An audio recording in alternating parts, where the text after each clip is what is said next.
Hello from the middle of my interrailing adventure around Europe. This is my first time interrailing, and interrailing has changed since I was 18. Now everything is done on the app. While you can print tickets up, and I did, the guards on the whole don't want to see a piece of paper, they just want to see your Eurail pass on the app.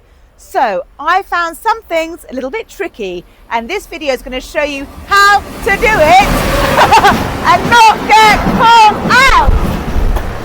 First things first, the Eurail pass is not always enough to get on the train. For some trains you have to reserve a seat to get on. You have to buy a seat before travel. The Eurostar from London to Paris and vice versa is one, and also a lot of the TGV, the high-speed trains from Paris, is another. I had to pay a supplement and reserve a seat to get from Paris to Milan and from Strasbourg back to Paris. So that's the first thing. You'll have to work out which seats you must buy before travel.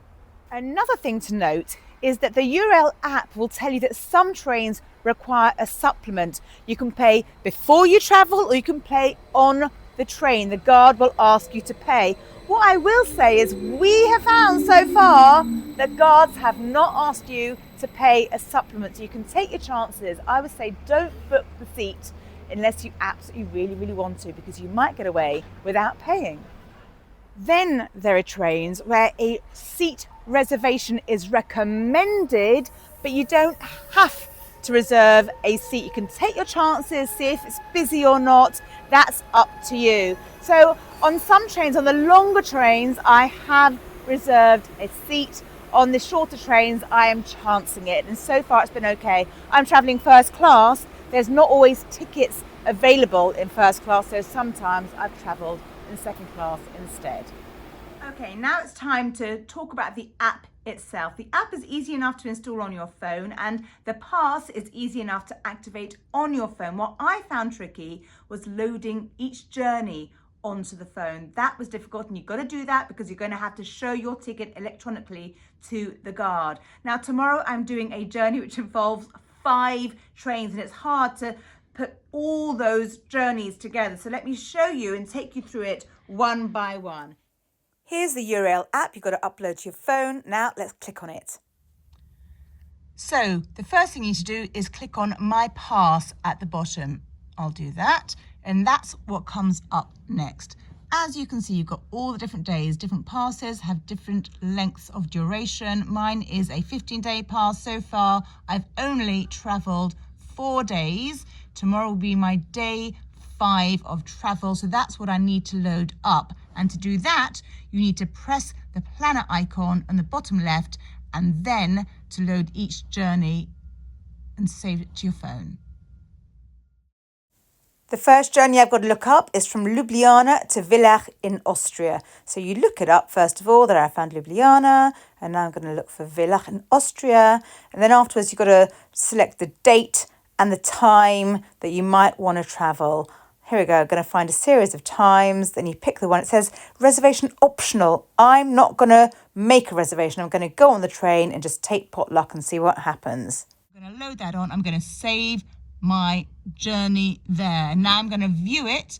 And by viewing it, it allows me to make that live. So I'm going to make that live here. You've got to press and turn that yellow.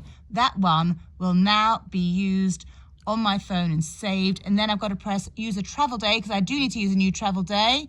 And there we go. It's added to my pass. Shall I view it? Let's see. If I look at day 5, let's see what it's got. It's got at the moment Ljubljana to Villach. That's all very good.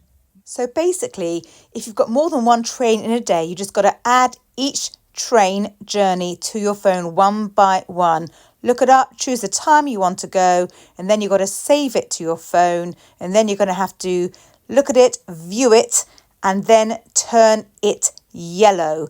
It won't be added unless you turn it yellow by pressing on that icon, like so. My final destination is Strasbourg in France, so I load each journey up one by one, and then to check it's done right, I go to my day 5, and then I will have to press show my ticket. That's what the guard will ask you to do, to show your ticket. So you've got to be able to show that the whole journey is loaded up. So when I press on that, I've got a QR code, which means I have successfully loaded up the whole journey. If I scroll down, you'll see that whole journey listed there. So I know I've done it right. Hurrah. Top tip from my Interrailing trip. Treat yourself to first class. It costs so little more that I can't see why you wouldn't. Loads more space, the Wi-Fi works, some trains even give you free snacks. The guards didn't once ask us to pay the supplement that the Eurail app said we would have to pay, not once. And we got seats on every single train, even when we hadn't made a reservation. Of course, some trains you absolutely have to make a reservation, so make sure you do on the trains that it insists you must. I really hope you found my video useful. If you did, please give me a thumbs up, and please don't forget to subscribe to my channel. There's a little circle going to come up on the screen, round about there. Click on it and do look out for my other videos on my great big interrailing trip. Happy travelling!